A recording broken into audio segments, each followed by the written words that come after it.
Are they planning to expand the Ntorq family, like to a larger displacement? Is there something like that? TVS is a listed company. They cannot say any of these things.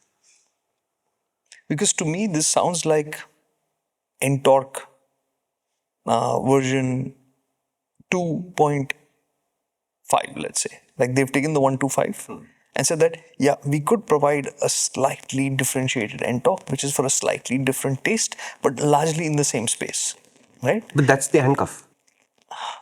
But that is why I'm asking, is there now the next flagship Ntorq, like what the Ntorq did for TVS? I don't know.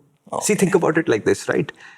Let's say that we were to put a gun to the Honda motorcycle scooter India head and say, evolve the Activa. He could. As soon as you give up the idea that that evolution has to also be commercially as successful or better than the current Activa. Because the expectation for the Activa is set in the market saying, I want that. You can break that expectation quite easily. But to continue the expectation, you have to give up a lot of what you've learned and saying, if I do that, the customer might say no. No, but that's exactly what I'm saying, that they need to push the Ntorq idea further. They've done it once, which was the first Ntorq. Now they've done the 150, which feels like a evolution. Yeah, like a evolution in that sense, slightly different flavor for the Ntorq. But how do you know what will happen in 7 years' time, Karthik? It took them 7 years to get from the 125 to 150. So imagine if they had a 175. It doesn't matter, no, I'll be retired by then. What difference does it make? Okay. As in, I think that the Ntorq product could have evolved a heck of a lot faster.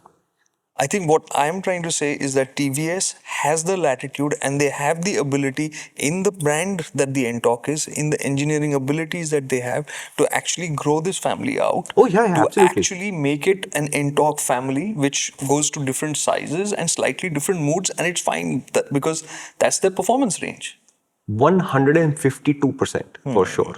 But TVS is not the company that takes those kind of flying leaps forward. They suss, they judge, then they take 30,000 electronic instruments and measure the ground under the next step and say, is this safe enough? And then they take that step. That is changing slowly, and we'll discuss that when we talk about the TVS Orbiter, because I've had a very interesting conversation with somebody there. I don't want to leak that conversation into this conversation. To me, TVS is a slow-moving organization that likes to do stuff where security of what is going to happen next is more or less guaranteed. And therefore, I would say, if I were to put TVS into a corner and say, build me a 650cc twin touring scooter, they would not bat an eyelid and be able to do it. It's well within what they're able to do today. But the business case for that 650 twin would have to be so strong. And then you'd have to give them so much time to make sure that all the little bits are in place, that it would take a long time to come. Tell me, in any of the presentations, did they say that the chassis is all new? No. Now, see, that's the difference between old TVS and new TVS. Yeah. Right? Everything that he said is more than enough ground for any new product launch to say, new chassis. Yeah. New chassis, right? Because we made it lighter, and surely they would have played around with diameters and materials, which means it's a new chassis, right? Yeah. But TVS, that old TVS mode is, no. We've done this work, it's not all new. Yeah. No, and see, I understand the approach also. And it's good, And TVS's success is not coming from doing outrageously great product after outrageously great product. It has come from doing well-calculated, well-positioned, precise products that target specific things. And to me, if I look at it from that perspective, the Ntorq 150 makes sense, maybe not on the time scale, but as a product scale. Because if the Ntorq 150 was supposed to happen the way it has, maybe it had needed to happen 3 years ago. Maybe the Ntorq 125 generation 2 should be out already at this point of time, and effectively we are running an evolution of that first scooter. So could they move faster? Yes. But does TVS traditionally move fast on successful products? No, they do not. When they do, can they produce huge surprises? Yes. Look at the Jupiter 110 as a family scooter. My God. Yeah. Correct. Right? So I can see the ability. I can see that they are willing to take a slightly larger risk than before, which I really like, and that's part of the Orbiter conversation that we'll have. But are they fundamentally risk takers in this sense, or they've reached the point of saying we have such well-entrenched successful products that us messing around a little bit with products should be okay? It's not a constant yet, and I hope that it becomes, because when they mess around, they get more stuff right than they get wrong. And will this chassis and updates also be transferred to the 125? It makes sense to me that if the Ntorq 125 becomes lighter in the process and a little bit more sophisticated in the process, but retains the fundamental characters, then it will become a better scooter. But I have obviously no active confirmation of any sort on or off the record saying that this is going to happen. Because while we haven't discussed it, you've said that it's effectively the same thing in terms of chassis, so wheelbase and stuff like that is all the same. Absolutely. It's only the suspension tune you said where they've gone and changed stuff around. Correct. No, I'm absolutely on the same boat as you on this front. It should go back to the 125. It will definitely improve the 125 in very specific and forecastable ways, let's call it. Will they do it? When will they do it? No news. And with regards to the refinement, aside from the geometry of the engine changing, like your bore stroke ratios, and therefore the refinement adjustments, what would have happened?